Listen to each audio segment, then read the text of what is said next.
এক সময় ভেবেছিলাম মানুষগুলো হয়তো অন্তর থেকে ভালো, কিন্তু সময় দেখিয়েছে ভালোবাসার মানুষ মুখোশের আড়ালে চুপ করে দাঁড়িয়ে থাকে প্রতারণা। আজ আর কাউকে দোষ দিই না, নিজেকেই প্রশ্ন করি কেন এত সহজে খুলে দিয়েছিলাম ভেতরের দরজাগুলো।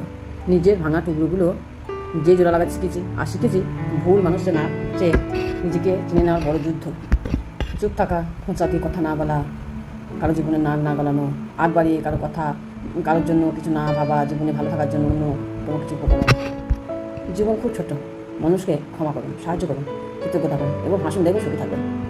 জীবনে বড় কিছু হতে গেলে একটা ধাক্কা খাওয়া অবশ্যই জরুরি। বড় সড়ো ধাক্কা থেকেই মানুষ ঘুরে দাঁড়াতে শেখে। ভুল জায়গায় স্যাক্রিফাইস আর ভুল মানুষের সাথে কম্প্রোমাইজ দুটোই আপনার জীবনে নষ্ট করে দেবে। দিন দিন জীবন থেকে যেন আনন্দগুলো সব হারিয়ে যাচ্ছে।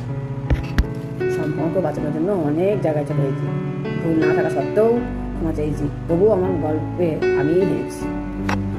যে যা ইচ্ছা খাবো, আমি তো জানি আমি কেমন, কারো কাছে নিজেকে প্রমাণ করার ইচ্ছা আমার নেই।